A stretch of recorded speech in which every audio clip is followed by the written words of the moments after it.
Tomen asiento porque hoy el tiempo está súper restringido y quiero entrar de una vez a la palabra del Señor. Un tema especial en la Biblia, un texto que siempre ha tocado fuertemente mi corazón. Y el tema es este: echa tu pan sobre las aguas, porque después de muchos días lo hallarás. Saben, no es un tema, es parte de un texto bíblico que vamos a leer y a comentar brevemente, que se encuentra en Eclesiastés capítulo 11, versos 1 y 2 y verso 4. Echa tu pan sobre las aguas, porque después de muchos días lo hallarás. ¿Sabe? Esto me recuerda cuando comencé a predicar siendo muy joven, un discípulo en la iglesia. No tenía cargo, no tenía posición, no tenía liderazgo, pero tenía ese llamado de Dios para predicar su palabra. Y nos íbamos a lo que en aquel entonces era un barrio complicado, era el barrio El Reparto. Y nos íbamos en uno de esos pickups, una paila que le llamamos nosotros, y llevamos una banda para tocar ahí desde la paila, como que si fuera la plataforma, y llevábamos sendos tambos, es que no hay de qué otra manera decirlo, de refresco natural que hacíamos para regalar entre los transeúntes mientras predicábamos el evangelio. ¿Sabe? Eché lo poco que había en ese entonces en mi vida. Eché el pan sobre las aguas de muchas maneras. Y sabe, pasó el tiempo y cada vez que lo necesité, lo volví a encontrar. Y eso es lo mismo para usted. Eche usted su pan sobre las aguas, y en el momento en que usted más lo necesite, va a retornar a usted. Es un texto poderoso y quiero entrar de inmediato en él porque tiene grandes principios bíblicos que no son solo para esta temporada de celebración misionera, sino que son principios bíblicos para administrar nuestras vidas y propiamente administrar nuestros recursos. Uno de esos grandes principios bíblicos que se encuentra en el texto que vamos a leer es el siguiente: dar nunca es un desperdicio, nunca. Dar es pura inversión, solamente inversión, nunca es desperdicio. Mire cómo lo dice el texto a partir del verso 1: echa tu pan sobre las aguas, porque después, diga después. Sí, es que usted no sabe qué hay a la vuelta de la esquina. Un asunto familiar, una necesidad con los hijos, un asunto en el trabajo, algo financiero, un tema en el orden de la salud, un proyecto que sale ahí en el camino. Después, el después nosotros no lo podemos gobernar, pero podemos invertir en el después. Sabe, yo ya soy una persona yo soy un adulto mayor, pero sabe, mientras uno sigue respirando y de este lado de la vida, uno siempre debe seguir dando e invirtiendo por lo poco, regular o mucho que falte en la historia personal. Saber que hasta el último día, cada vez que echemos el pan sobre las aguas, volverá en ese momento después que lo estemos necesitando. Es más, yo creo que esto va hasta las generaciones nuestras. Cuando nosotros ya no estemos, nuestros hijos van a estar cosechando de nuestro pan que fue puesto sobre las aguas.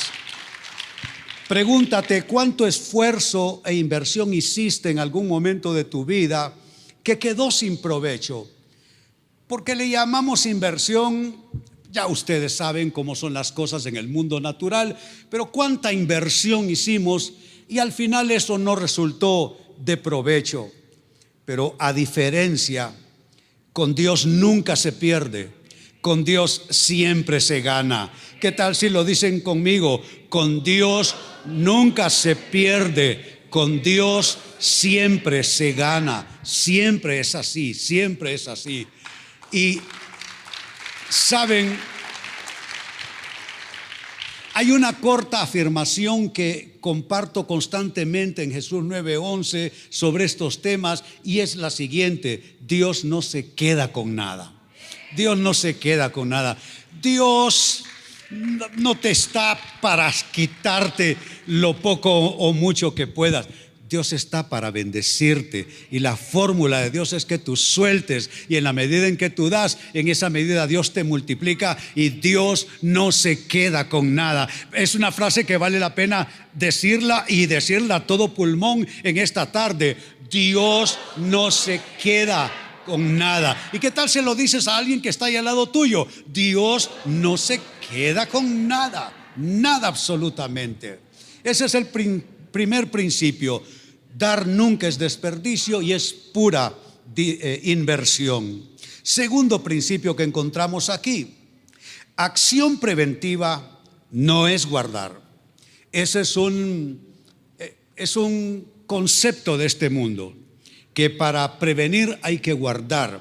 Pero saben, con la Biblia abierta, acción preventiva no es guardar, sino dar, porque bíblicamente hablando, dar es invertir. Cuando tú das en cualquier ámbito, en cualquier circunstancia, sea que des a alguien que te toca la ventanilla en la esquina del semáforo, o que das a alguien que está en necesidad allí cerca tuyo, en el trabajo, en tu lugar de residencia, o que le das una ayuda extra a tu empleada de oficios domésticos porque la ves que está pasando una mala temporada, o cuando das para la obra de Dios, como es el caso en esta tarde.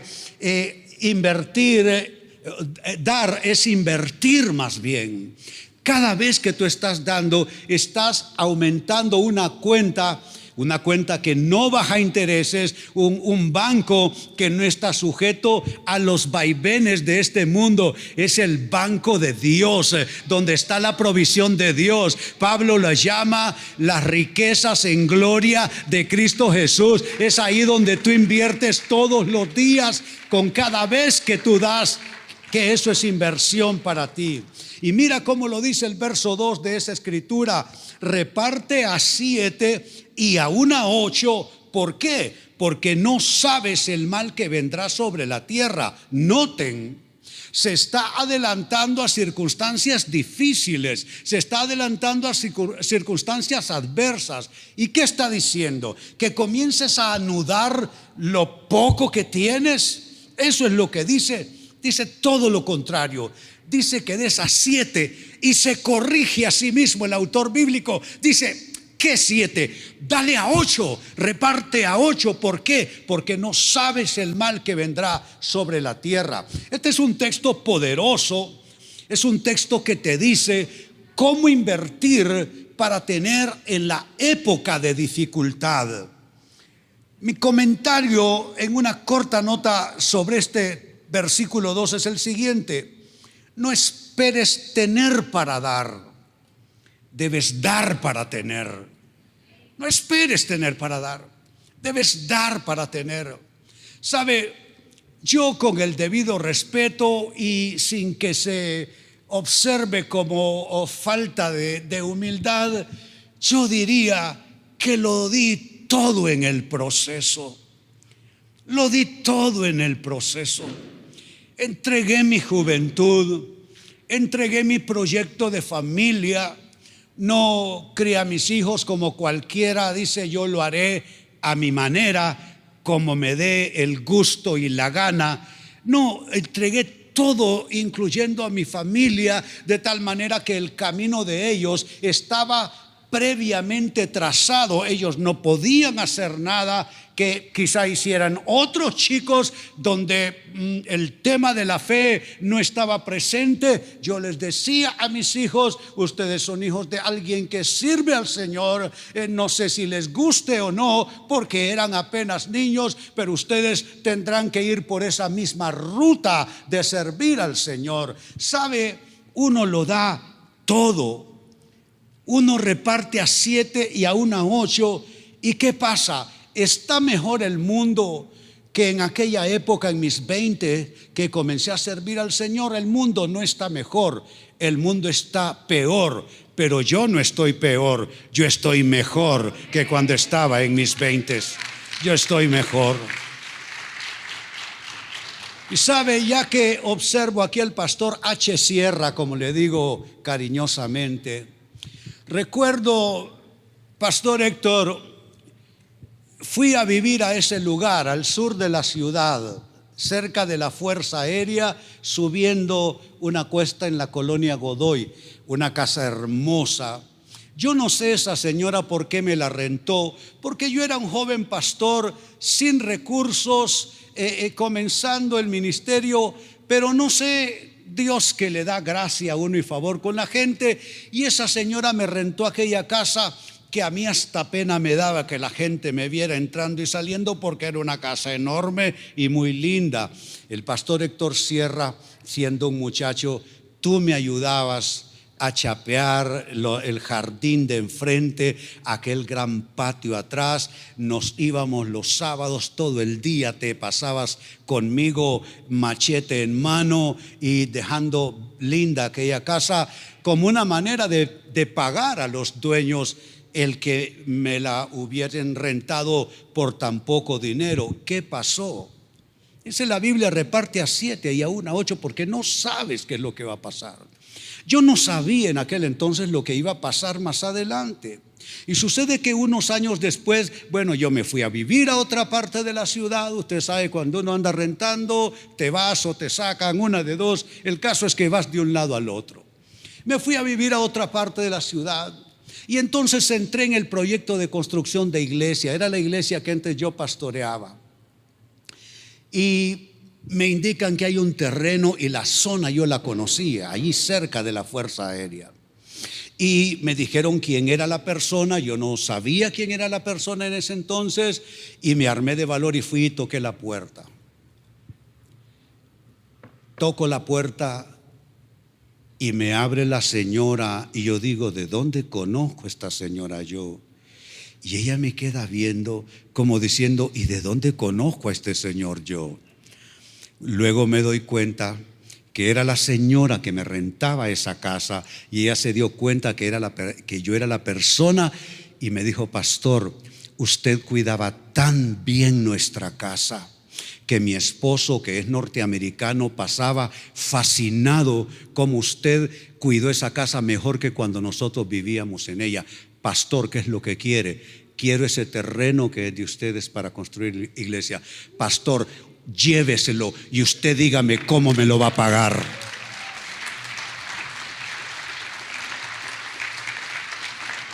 ¿Se dan cuenta? Reparte a 7 y aún a 8, porque tú no sabes, puede haber gran precariedad a tu alrededor, pero vendrá bendición para tu vida.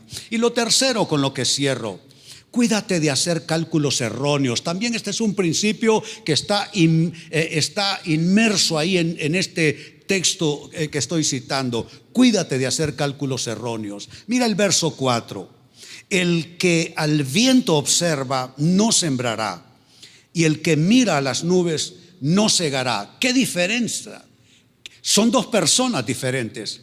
El que reparte a 7 y a un 8 está sembrando, está invirtiendo para su futuro, y el que está viendo y observando el viento y las nubes. ¿Qué es observar el viento y las nubes? Estar oyendo las noticias. Y las noticias te dicen que ahora es el momento de guardar.